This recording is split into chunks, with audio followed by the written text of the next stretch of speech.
Guys, कैसे हैं आप सब। Hope you all are good. आज जो हम बात करने वाले हैं वो बात करने वाले हैं थर्ड मेथड के बारे में, क्वाड्रेटिक इक्वेशंस को सॉल्व करने के लिए। वो थर्ड मेथड क्या था? Quadratic formula. हमारे पास एक डायरेक्ट एक फॉर्मूला होगा और उस फॉर्मूले में हमें अपने वैल्यूज पुट करनी है जो जो उसने पूछी होगी उस फॉर्मूले में, और वहां से हम देखेंगे हमारा डायरेक्ट और सीधा रिजल्ट आ रहा है। ये बहुत ज्यादा कन्वीनियंट, बहुत ज्यादा इजी मेथड होता है किसी भी क्वाड्रेटिक इक्वेशन को सॉल्व करने के लिए। जब आप तीनों मेथड सीख लेते हैं क्वाड्रेटिक इक्वेशंस को सॉल्व करने के, तो आप सबसे ज्यादा जो मेथड यूज करेंगे वो आप देखेंगे कि आप क्वाड्रेटिक फॉर्मूला ही यूज कर रहे हैं, क्योंकि वो सबको बहुत इजी लगता है सॉल्व करने में। तो सबसे पहले आज हम बात करेंगे कि वो क्वाड्रेटिक फॉर्मूला लगाते कैसे हैं। जब हमें कोई भी क्वाड्रेटिक इक्वेशन मिल जाए in this way, ax² plus bx plus c equals to 0, ये जनरल फॉर्म है क्वाड्रेटिक इक्वेशन लिखने की। यहाँ पे x² का कोफिशिएंट है a, x का कोफिशिएंट प्लस b और कांस्टेंट टर्म है प्लस c। इनके साइन ध्यान रखने बहुत जरूरी है, ठीक है। तो यहाँ पे जब भी हमें क्वाड्रेटिक फॉर्मूला अगर अप्लाई करना हो तो हम x की ही वैल्यू कैलकुलेट करते हैं उसके लिए। तो x की वैल्यू हमारी क्या आएगी? Minus b plus minus square root के अंदर b² माइनस 4ac बाय में 2a। ये फॉर्मूला है, डायरेक्ट फॉर्मूला है क्वाड्रेटिक इक्वेशन में जो वेरिएबल यूज हो रहा है उसकी वैल्यू निकालने का। क्या फॉर्मूला है? माइनस b, मतलब यहाँ पे जो x का कोफिशिएंट जो भी आएगा उसके आगे एक और माइनस का साइन लगा देना है, प्लस माइनस स्क्वायर रूट के अंदर क्या आएगा? b² minus 4ac। b की वैल्यू ये रही, a की वैल्यू ये रही, c की वैल्यू ये रही। आपको डायरेक्ट इसमें पुट करना है, उसका स्क्वायर रूट लेना है और कुछ नहीं, और डिवाइड में क्या करेंगे? 2a। a की वैल्यू ये रही। आपको बस a b c यहां से पिक करना है और यहाँ पे सब्स्टिट्यूट कर देना है, यहाँ पे उनकी वैल्यूज पुट कर देनी है और आप देखेंगे कि आपका डायरेक्ट आंसर आ रहा होगा x में। ये मेथड अप्लाई करने से पहले हम एक काम और करते हैं, हम इस रूट को चेक करते हैं। ये जो रूट के अंदर क्वांटिटी लिखी हुई है ना, b² माइनस 4ac, इसको हम बोलते हैं डिस्क्रिमिनेंट। डिस्क्रिमिनेंट क्या बोला हमने इसको? Discriminant, right. ये जो डिस्क्रिमिनेंट होता है हम सबसे पहले ये कैलकुलेट करते हैं। इससे हमें पता चलता है कि जो हमारी क्वाड्रेटिक इक्वेशन निकलेगी असल में उसकी वैल्यूज निकलेगी भी या नहीं। जैसे कि उसको हम नेचर ऑफ रूट्स भी बोलते हैं। मान लीजिए ये स्क्वायर रूट के अंदर है, ये वैल्यू 3 वैल्यूज दे सकती है। ये जो b² माइनस 4ac है, ये जो डिस्क्रिमिनेंट है, ये 3 वैल्यूज हमें दे सकता है। कैसे? क्या क्या? ग्रेटर देन 0 भी दे सकता है, ये इक्वल टू 0 भी आ सकता है, ये और लेस देन 0 भी आ सकता है, ये b² माइनस 4ac। जब ये ग्रेटर देन 0 आ रहा है, रूट के अंदर अगर कोई ग्रेटर देन 0 का मतलब पॉजिटिव वैल्यू, रूट के अंदर पॉजिटिव वैल्यू आ सकती है, कोई प्रॉब्लम नहीं है, वहां से हमारे आंसर निकल जाएंगे। 2 वैल्यूज निकलेगी, एक बार प्लस साइन को लेके एक बार माइनस साइन को लेके, कोई प्रॉब्लम नहीं है। इक्वल टू 0, जब भी ये रूट के अंदर 0 आ जाए तो रूट 0 0 होता है, इसका मतलब इस प्लस माइनस 0 का कोई फर्क नहीं पड़ा, हमारी वैल्यू सिर्फ माइनस b/2a से निकली। इसका मतलब वो जो दोनों रूट्स होंगे वो कैसे रूट्स होंगे? Equal roots. यहां से हमारे 2 रूट्स आए, डिस्टिंक्ट यानी डिफरेंट रियल रूट्स। ये जो इक्वल टू 0 है, यहां से हमारे 2 रूट्स आएंगे, 2 इक्वल रियल रूट्स। ये जो लेस देन 0 है, एक्चुअली में तो डिस्क्रिमिनेंट रूट के अंदर होता है ना इस फॉर्मूले में। तो अगर ये क्या ये लेस देन 0 आ सकता है? अगर ये लेस देन 0 आ गया वैल्यू, मान लो -2 आ गई इसकी वैल्यू, तो क्या रूट के अंदर नेगेटिव वैल्यू पॉसिबल है? नहीं है। इसका मतलब यहाँ पे क्या होगा? नेगेटिव वैल्यू नहीं आ सकती है। इसका मतलब ये हमें रियल वैल्यू प्रोवाइड नहीं करेगा और हम क्या लिख सकते हैं? No real roots exist. यहाँ पे कोई रियल रूट एग्जिस्ट नहीं करेगा। तो आपको चेक करने के लिए आप डिस्क्रिमिनेंट निकालेंगे सबसे पहले कि वहां से हमारे रियल रूट्स निकलेंगे या नहीं। तो अगर निकल रहे होंगे तो वो भी पता चल जाएगा आपको कि वो इक्वल वैल्यूज निकलेंगी या डिस्टिंक्ट वैल्यूज निकलेंगी। तो आप सबसे पहले क्या फाइंड आउट करेंगे, डिस्क्रिमिनेंट। उसके बाद उसे हम यहाँ अप्लाई करेंगे और सॉल्व करेंगे और आप देखेंगे कि आपके रूट्स की जो वैल्यू आ रही होगी, आपके जो क्वाड्रेटिक इक्वेशन के जो रूट्स आ रहे होंगे वो कितना सिंपली निकल रहे हैं। तो इसी को समझते हैं एग्जाम्पल्स के साथ। हमारा पहला एग्जाम्पल क्या है, 2x square minus 7x plus 3 equals to 0। ये हमने क्वाड्रेटिक इक्वेशन ली है और इसके सॉल्यूशंस हमें फाइंड आउट करने हैं, मतलब हमें इसके रूट्स फाइंड आउट करने हैं यूजिंग क्वाड्रेटिक फॉर्मूला। तो हमने यहाँ लिखा हुआ है क्वाड्रेटिक फॉर्मूला। जब हमारी इक्वेशन ये थी तो हमने ये क्वाड्रेटिक फॉर्मूला अप्लाई किया था और डिस्क्रिमिनेंट की वैल्यू हमारी ये आई थी। तो वही सब हम पुट करेंगे यहाँ पे। तो सबसे पहले हम कंपेयर करेंगे इन दोनों इक्वेशंस को और यहाँ से हम ए, बी और सी की वैल्यूज कैलकुलेट करने वाले, क्योंकि पूरा का पूरा खेल ही एबीसी का है क्वाड्रेटिक फॉर्मूला में। तो हम क्या करेंगे, सबसे पहले एबीसी की वैल्यू फाइंड आउट करेंगे। तो सबसे पहले ए की वैल्यू कंपेयर करते हैं। एक्स स्क्वायर का कोफिशिएंट यहाँ 2 है, यहाँ ए है, मतलब ए की वैल्यू आ गई हमारी 2। यहाँ पे एक्स का कोफिशिएंट प्लस बी है और यहाँ पे एक्स का कोफिशिएंट माइनस 7 है, तो बी की वैल्यू हमारी क्या हो गई, माइनस 7। अब बात करते हैं सी यानी कांस्टेंट टर्म की। यहाँ पे कांस्टेंट टर्म प्लस 3 है तो सी की वैल्यू आ गई हमारी 3। आपको सबसे पहले यही फाइंड आउट करने हैं कि ए बी सी की वैल्यूज क्या है। ये ध्यान रखना, बी यहाँ पे हमने प्लस के लिए हुए हैं, यहाँ माइनस का आ रहा है तो हम माइनस की ही वैल्यू उठाएंगे बी की। यहाँ प्लस बी था, यहाँ माइनस 7। अगर हम कंपेयर करते हैं तो बी की वैल्यू माइनस की आ रही है, माइनस 7 आ रही है। सबसे पहले हम क्या करेंगे, हम डिस्क्रिमिनेंट फाइंड आउट करेंगे।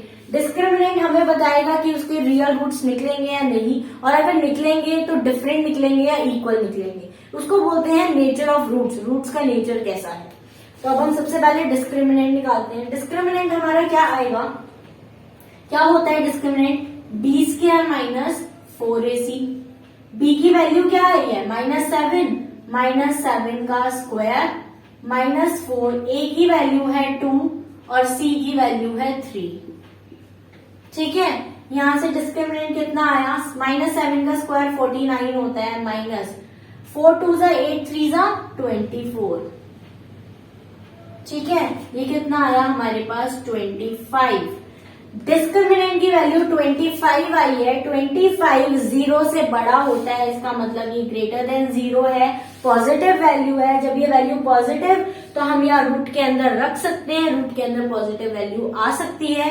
और वहां से नेचर ऑफ रूट्स में हमने देखा रूट्स कैसे आएंगे, 2 रूट्स निकलेंगे, वो भी डिफरेंट, 2 डिस्टिंक्ट रियल रूट्स। तो अब हम वही निकालते हैं, 2 रूट्स क्या क्या आएंगे। x की वैल्यू कैलकुलेट करेंगे using formula, minus b plus minus b square minus 4ac का रूट अपॉन 2a। राइट, तो यहां से x की वैल्यू आएगी क्या, माइनस बी, बी हमारा क्या है, माइनस का 7। इस b की जगह तो मैं माइनस 7 रखूंगी, उसके बाहर एक और माइनस है, माइनस ऑफ माइनस 7 बन गया ये, plus minus b square minus 4ac की वैल्यू हमने यहाँ से कैलकुलेट की थी, 25 आई थी, वो हम यहाँ रख देते हैं, मतलब 25 का रूट बाय में 2a। 2 ये यहाँ a की वैल्यू हमारी है 2 मल्टीप्लाई 2। ठीक है, इतनी बात, हमने सिर्फ वैल्यूज पुट की है और कुछ भी नहीं किया। और हम देखते हैं इसके रूट्स क्या निकलते हैं।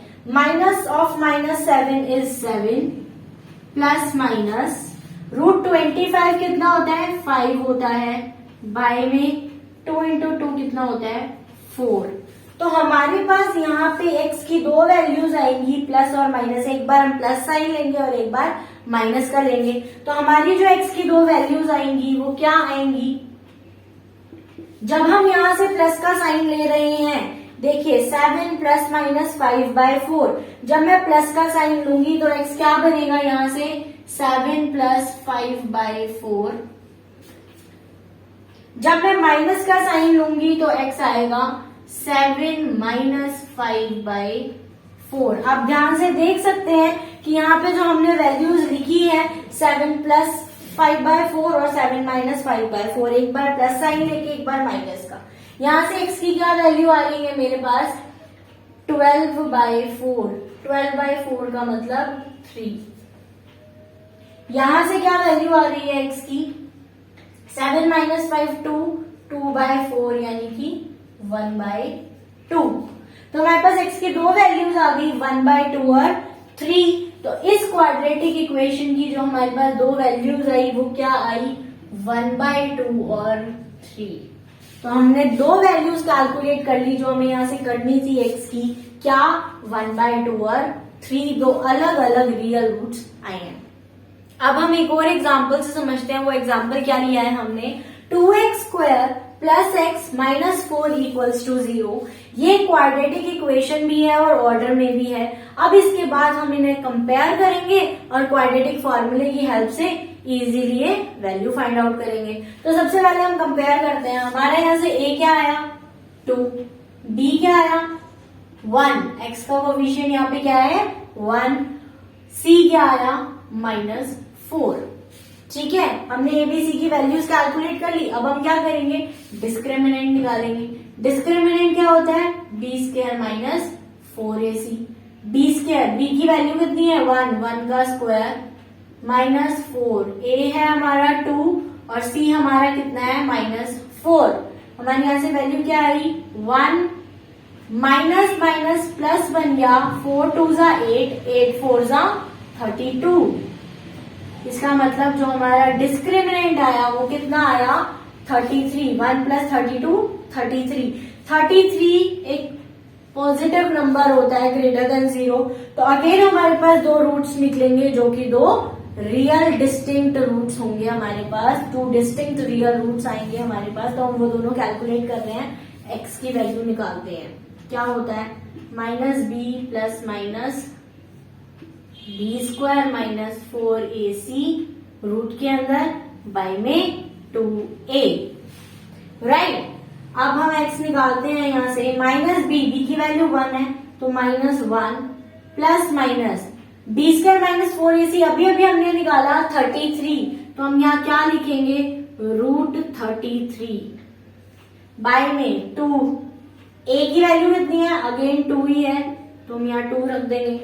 तो हमारी क्या वैल्यू आई, हम √33 का कोई रूट कैलकुलेट नहीं कर सकते हैं तो हम इसको रूट में ही रखेंगे। हमें डेसिमल में निकालने की कोई रिक्वायरमेंट नहीं है। अगर क्वेश्चन में आंसर अगर डेसिमल में निकालना हो तब आप स्क्वायर रूट को सॉल्व करेंगे, वरना ये एज इट इज रखा रहेगा। तो हमारी क्या वैल्यू आई यहाँ से, -1 ± √33 बाय में 4। ये हमारी x की वैल्यूज आ गई। अब हमें क्या करना है, x की दो वैल्यूज लिखनी थी। तो हमारे पास यहाँ से x की दो वैल्यू आई। एक बार जब मैं प्लस का साइन लूंगी तो ये क्या बन जाएगा, √33 - 1/4। और अगर मैं x की वैल्यू यहाँ से माइनस वाली कंसीडर कर रही हूँ तो हम माइनस को कॉमन ले लेते हैं, क्या बनेगा, √33 + 1/4। क्या किया हमने, एक बार प्लस साइन लिया तो √33 मेरा प्लस का हो गया और 1 माइनस का है, 4 है।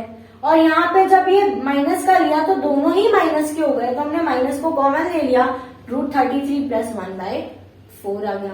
तो ये दो वैल्यूज निकली हैं आपकी इस क्वाड्रेटिक इक्वेशन की और ये दोनों रियल रूट्स हैं।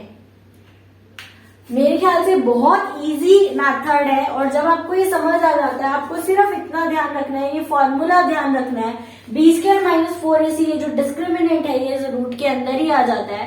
तो आपको सिर्फ ये फॉर्मूला याद रखना है और आप देखेंगे कितना इजीली आप फाइंड आउट कर पा रहे हैं इन क्वेश्चंस को, x की वैल्यूज को, इन रूट्स को। जब तीनों मेथड समझ आ जाते हैं तो सबसे ज्यादा यूज होता है जो मेथड वो यही होता है और सबसे सही रिजल्ट भी यही निकाल के देता है। वैसे सबसे वही रिजल्ट आते हैं, लेकिन कई बार उन क्वेश्चंस को सॉल्व करने में हम कैलकुलेशंस में गलती कर देते हैं, हम कुछ और कर देते हैं, हम स्टेप्स भूल जाते हैं। तो इसमें स्टेप्स वाली कोई चीज ही नहीं है, एक फॉर्मूला है डायरेक्ट और वही लिखना है, वही उसकी वैल्यूज पुट करनी है और आंसर निकालना है। ना कोई स्टेप्स याद करना है, ना कुछ ये याद करना है कि इसके बाद हम क्या करेंगे, अब हमें क्या करना है, अब हम क्या सोचे, कोई हिट एंड ट्रायल कुछ मेथड नहीं है। डायरेक्ट फॉर्मूला है, वैल्यूज पुट करो, सॉल्व करो एंड आंसर निकालो। अब हम मिलेंगे हमारे नेक्स्ट लेक्चर में, अब हम कुछ और लेके आएंगे आपके लिए। Till then keep learning and keep practising.